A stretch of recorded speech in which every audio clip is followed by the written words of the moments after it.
Hi friends welcome back to Shri Mahalakshmi home foods అండి. ఈరోజు నేను చూపించబోయే వీడియో అంటే పెసర లడ్డు అండి. ఇప్పుడు ఈ గ్లాసుడు పెసరపప్పు తీసుకున్నానండి.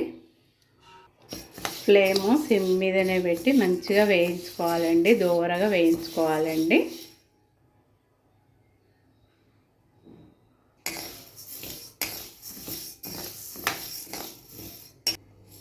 వేగిపోయినవి ఈ పెసరపప్పు మంచిగా సిమ్ మీదనే మంచి దూరగా వేగిపోయిందండి. తీసేస్తున్నా. ఈ పప్పు చల్లారిందండి, మిక్సీ పట్టుకొని వస్తానండి. ఒకటి పప్పు కదండి, ఒకటి చక్కెర పోస్తుందండి. 4 యాలక్కాయలు వేసుకోవాలండి.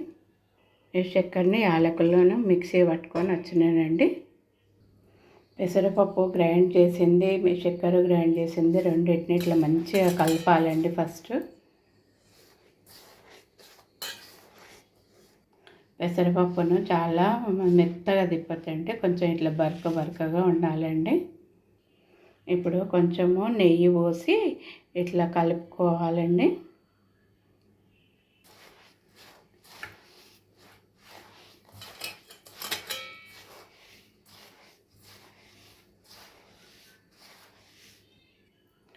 ఇట్లా లడ్డూలాగా కట్టుకోవాలండి. ఇలా పెట్టేసుకుందాము. చూసిందా లడ్డు ఎలా వచ్చిందో?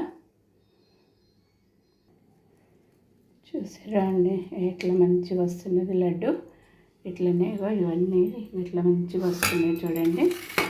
ఇట్లా మంచిగా వస్తున్నాయి చూడండి. ఇట్లనే వేసుకోవాలి. ఎంతో టేస్టీగా ఉండే పెసరుండలు రెడీ అయిపోయినాయండి. మా అమ్మ వాళ్ళ ఇంట్లో అయితే పెసరుండలు అంటారు. ఇక్కడ కొంతమంది అయితే పెసర లడ్డూలు కూడా అని అంటారు. వీటిని పెసర్లతో కూడా చేస్తారండి. కానీ నేను ఇప్పుడు పప్పుతో కూడా చేస్తారు. పప్పుతో చేసుకోవచ్చు, పెసర్లతో చేసుకోవచ్చు. నేను ఇప్పుడు పప్పుతో చేసిన. వీటిని బెల్లంతో కూడా చేస్తారండి. ఇంకో వీడియోలో బెల్లంతో చేసి చూపిస్తానండి. నా వీడియో చూసి మీరు కూడా ఇట్లా చేసుకోండి. నా వీడియోకి ఒక లైక్ చేయండి, షేర్ చేయండి, సబ్స్క్రైబ్ చేయండి. బాయ్. మీరందరూ సబ్స్క్రైబ్ అయినా అనుకుంటున్నారండి. కొంతమంది సబ్స్క్రైబ్ కాలేదండి. కొంచెము సబ్స్క్రైబ్ చేసుకోండి, లైక్ కూడా చేయండి, షేర్ చేయండి, సబ్స్క్రైబ్ చేయండి. బాయ్.